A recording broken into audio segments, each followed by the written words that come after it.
Have you ever hesitated before opening a ritual book, wondering if using one language over another might make your practice more authentic? Have you ever feared that if you didn't chant in the original language, the Buddhas and Bodhisattvas might not hear you? Welcome back to the channel, friends. Today we are going to set aside the surface debates and get to the heart of the matter. What truly makes a ritual alive is not the language you use, but the clarity of your understanding, the accuracy of your recitation, the sincerity of your respect, and the steadiness of your practice. The great teachers have long pointed out that language is a vehicle, not the destination. A well-crafted boat matters, but it matters far less than whether you know how to steer it toward the other shore. Reciting a ritual in Tibetan without knowing what you're saying is like steering in circles with your eyes closed. You may feel the motion, but you're not heading anywhere certain.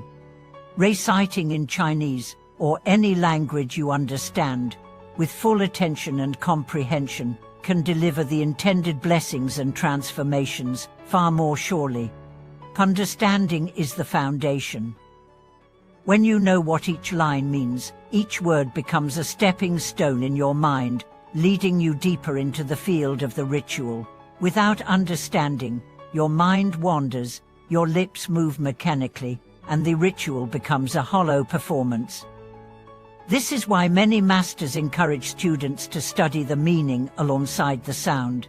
If you choose to chant in a language you don't speak, pair it with a clear translation, and spend time absorbing the sense of each verse before you begin.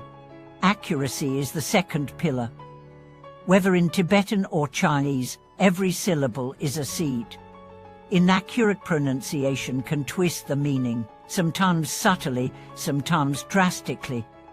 But accuracy isn't about passing a pronunciation exam, it's about respecting the lineage and preserving the integrity of the words entrusted to you. In the same way a musician practices the score faithfully, before adding personal expression, you commit to the text's form before you improvise. This is especially crucial for mantras, where sound and meaning are inseparable. Respect is the heart that animates the other two pillars. Without respect, understanding can turn into dry intellectualism and accuracy into empty perfectionism. Respect here means recognizing the ritual as a living link between your own mind and the enlightened mind, an opportunity, not a chore. You can feel this in the way you prepare your space, the way you handle your text, the way you sit or stand. It's not superstition, it's a physical expression of inner reverence. When your body and speech carry respect, your mind more easily aligns with it. Practice is the bridge between all this and real transformation. A ritual recited beautifully once a year will not shape your mind the way a less polished but sincere daily practice will. The point is not to perform a ritual as if ticking a box, but to let it gradually influence how you think, speak, and act. If your ritual praises compassion, but you don't speak gently to the people in your home, something's off. If it honors wisdom, but you feed your own ignorance with careless talk or shallow distractions, you're letting the words float away unused. The most moving rituals are the ones you're living even when the book is closed. Consider an example. Two practitioners recite the same ritual daily for a month. One chants in perfect Tibetan, but never once reflects on the meaning. The other chants in Chinese, understanding every phrase, pausing to visualize and feel the qualities invoked. At the month's end, the second practitioner may find their patience deepened and their generosity more reflexive, while the first may notice no inner shift at all. The sound without the mind is like a bell ring in a vacuum, it makes no resonance.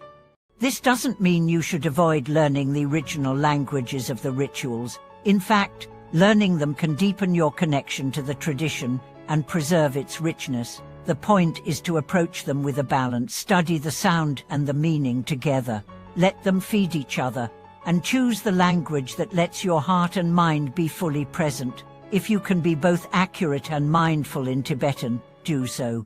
If your clarity blooms in Chinese, trust that clarity is more important than exoticism.